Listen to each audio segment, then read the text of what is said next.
Bien, como os decía en el anterior vídeo, hemos visto que la derivada es una medida del crecimiento y nos va a servir precisamente para eso, para saber cuándo una función o en qué intervalos una función es creciente y además en qué valor alcanza el crecimiento máximo o el crecimiento mínimo.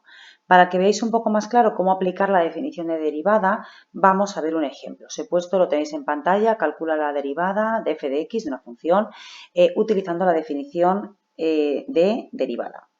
Bien, en este caso es una función muy sencilla, f de x igual a x más 2. Vale, como hemos visto en el primer vídeo, la tasa de variación instantánea, que equivale a la derivada de una función en un punto, es el límite cuando h tiende a 0 de f de x más h, ¿vale? Acordaros, era la posición final en el eje y menos la posición inicial en el eje y. Esa variación, esa diferencia entre posición final e inicial es la variación en el eje y o el incremento en el eje y, como lo utilizáis también en física, partido de h.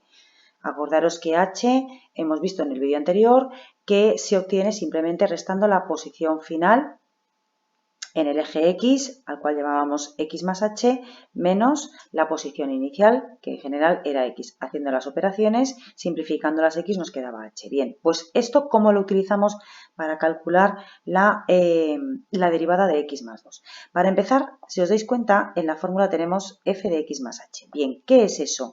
Pues es el incremento o la variación que sufre mi función. Por lo tanto, como no lo tengo, lo primero que vamos a hacer es calcular f de x más h. ¿Y esto cómo se calcula? Pues muy sencillo.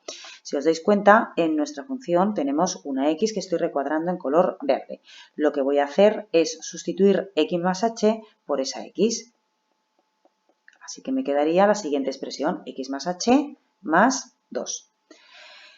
¿Ese valor qué voy a hacer? Bueno, pues con lo que acabo de obtener, este valor de f de x más h, como hemos dicho, lo sustituyo en f de x más h, en la definición o en la fórmula de derivada. Así que vamos a poner x más h, puedo prescindir en este caso perfectamente del paréntesis, más 2.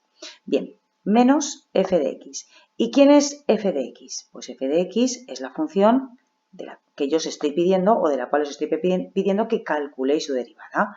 Perfecto, pues entonces lo sustituimos por x más 2. Todo f de x es x más 2. Y en el denominador, h.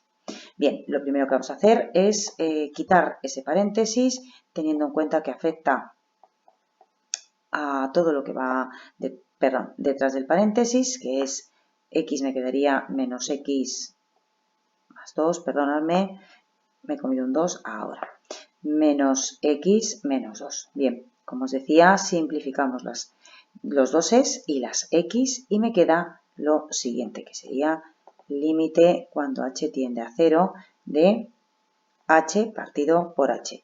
h partido por h, o bien lo podéis simplificar o si os apetece sustituir por 0, que nos va a dar lo mismo. Me quedaría 0 entre 0, ya sabéis que es una indeterminación que se obtendría factorizando y simplificando. En este caso, como veis, es mucho más rápido simplificar y me quedaría que h entre h es 1 y el límite de 1 es 1. Pues ya está. Eso sería cómo calcular la derivada de una función, en este caso muy sencilla, x más 2, aplicando la definición.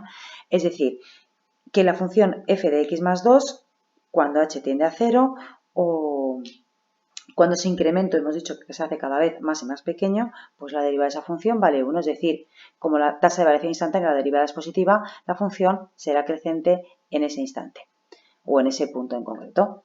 Y eso es todo. Así es como vamos a aplicar la definición de derivada en ejercicios concretos. Espero que lo hayáis entendido mejor con el ejemplo.